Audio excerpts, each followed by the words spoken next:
Assalamualaikum warahmatullahi wabarakatuh.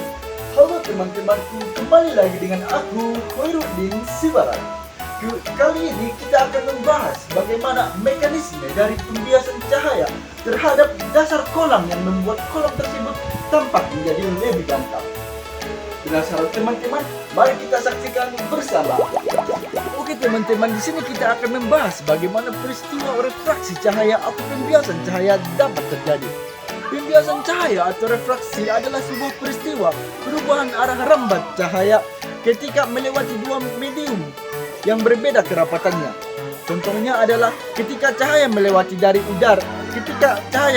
medium udara ke dalam air dan memantul dari air menuju udara.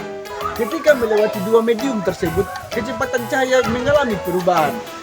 Jika dari medium yang renggang menuju medium yang lebih padat, maka kecepatan cahaya tersebut akan cenderung berkurang.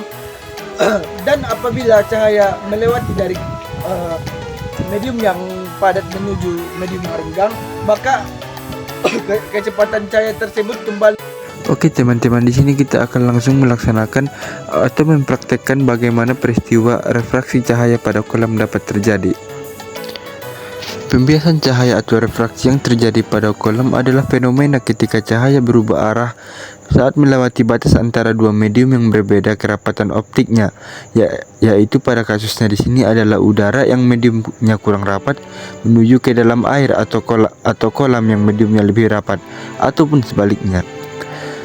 Ketika cahaya dari udara ke air,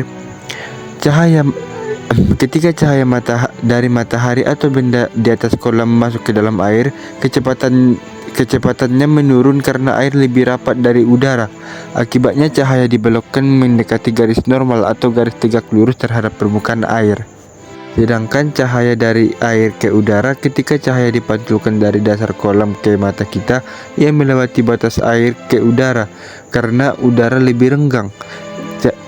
Cahaya dibelokkan menjauhi garis normal sehingga benda yang ada di dalam air terlihat lebih dangkal atau lebih dekat dari kedalaman yang sebenarnya. Jika teman-teman memperhatikan dan menyimak videonya tadi, maka akan terlihat jelas bahwa tangga kolam tersebut arahnya yang sebenarnya adalah lurus tapi terlihat seperti belok. Hal ini adalah salah satu contoh dari pembiasan cahaya pada kolam. Jika mungkin teman-teman tidak memperhatikan tangga kolam yang ada di adegan video sebelumnya, maka di sini saya akan mencobakan contoh lain dari pembiasan cahaya, yaitu ilusi posisi benda. Otak manusia mengira cahaya selalu merambat lurus. Jadi saat kita melihat cahaya yang sudah dibelokkan, otak kita memperpanjang jalur cahaya secara lurus ke belakang. Hasilnya, benda yang seharusnya jauh dari posisinya akan terlihat lebih dekat seperti yang saya praktekkan di video ini. Ketika kamera atau HP saya berada di udara, maka posisi benda tersebut berada di posisi sebenarnya, berada sangat jauh dari saya, dipegang oleh adik-adik yang ada di depan saya.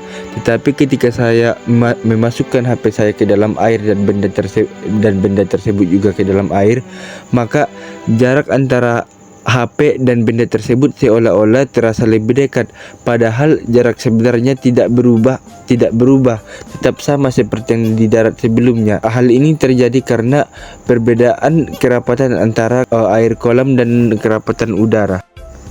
Oke, mungkin sekian hasil presentasi dari saya. Jika ada kata-kata yang salah, saya mohon maaf kepada teman-teman dan kepada semua penonton yang ada, dan kepada Allah saya mohon ampun.